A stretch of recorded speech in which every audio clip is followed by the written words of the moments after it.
Assalamualaikum warahmatullahi wabarakatuh. Alhamdulillah, wassalatu wassalamu ala rasulillah wa ala alihi wa ashabihi wa man tabi'ahum bi ihsanin ila yaumiddini amma ba'du. Qala Allah Ta'ala, Qul huwal qadiru ala ayyab'asa alaikum azaban min fawqikum aw min tahti arjulikum. Al-ayah. Pemirsa kaum muslimin yang dirahmati Allah Subhanahu wa taala, Allah Subhanahu wa taala menjelaskan di dalam surah yang ke-6 bahwa Allah Ta'ala maha berkuasa untuk menurunkan azabnya dari langit dan dari bumi. Seraya Allah Ta'ala berfirman, Qul huwal qadiru ala ayyab'atsa alaikum azaban min fawqikum aw min tahti arjulikum. Dialah Allah Subhanahu wa taala yang maha berkuasa untuk menimpakan azab kepada kalian dari atas langit dan dari bawah bumi. Kemudian Allah Ta'ala menutup dalam ujung ayat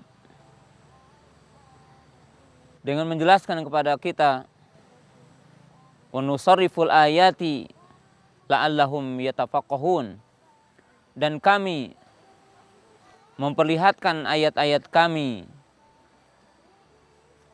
agar kamu menjadi faqih, menjadi alim.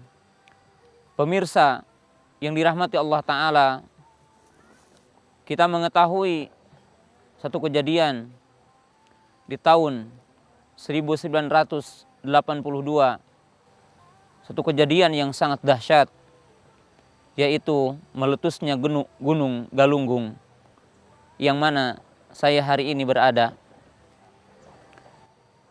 Kejadian yang agung ini yang merupakan pertanda keagungan Allah Subhanahu wa taala berupa azab yang Allah Ta'ala turunkan dari bumi, berupa azab yang diturunkan Allah Ta'ala dari muka bumi. Maka ini memiliki pelajaran yang sangat agung. Yang pertama, agar manusia mengetahui kebesaran Allah, agar manusia mengetahui keagungan Allah Ta'ala. Sehingga di dalam ayat itu Allah berfirman, Qul huwal qadiru ala ayyab'atsa alaikum azaban min fawqikum aw min tahti arjulikum.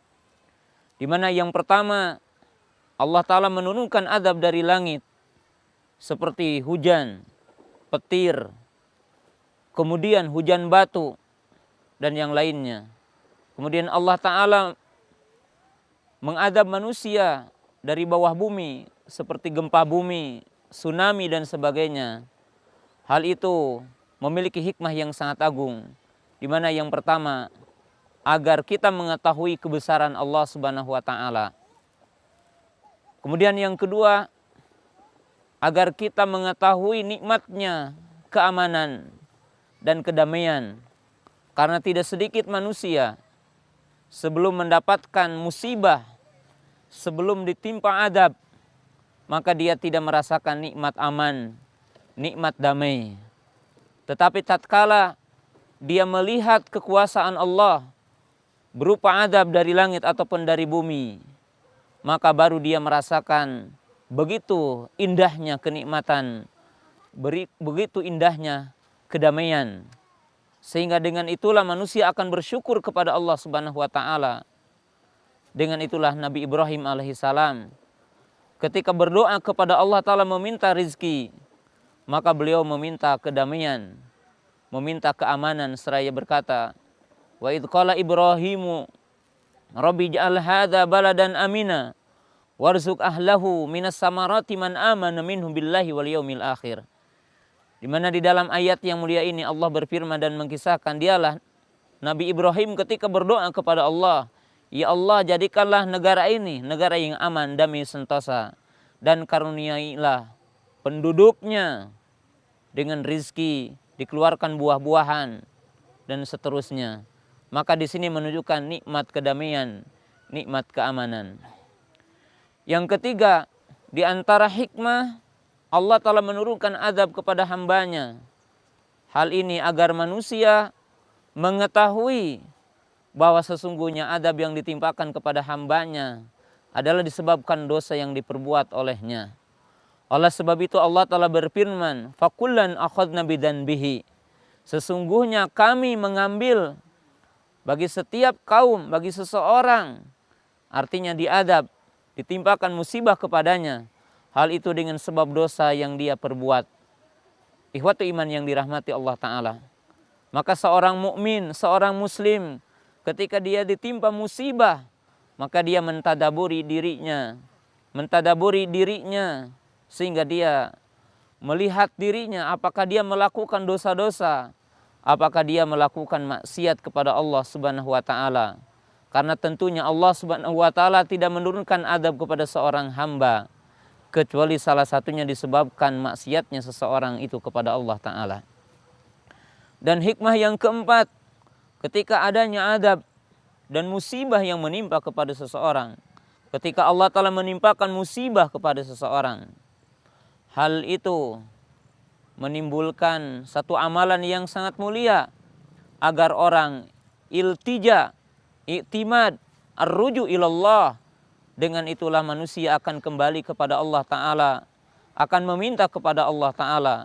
Disebabkan seseorang mengetahui tatkala ada musibah, ketika ada bencana, maka dia harus menghadap kepada Allah Ta'ala, berdoa kepada Allah Ta'ala, berlindung kepada Allah Subhanahu wa Ta'ala.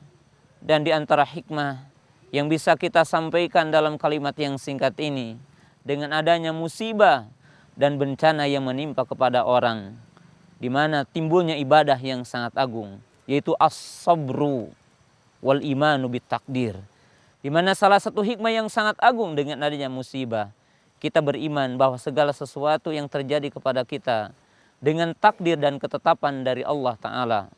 Lalu seorang muslim bersabar, menerima kepada ketetapan Allah Subhanahu wa Ta'ala, kembali kepada Allah, melakukan kesabaran bahwa apa yang menimpa kepada dirinya dijadikan satu wasilah oleh Allah Subhanahu wa Ta'ala kepada seorang mukmin agar dia beristighfar, agar dia bertaubat, agar dia beramal, melakukan kebaikan-kebaikan.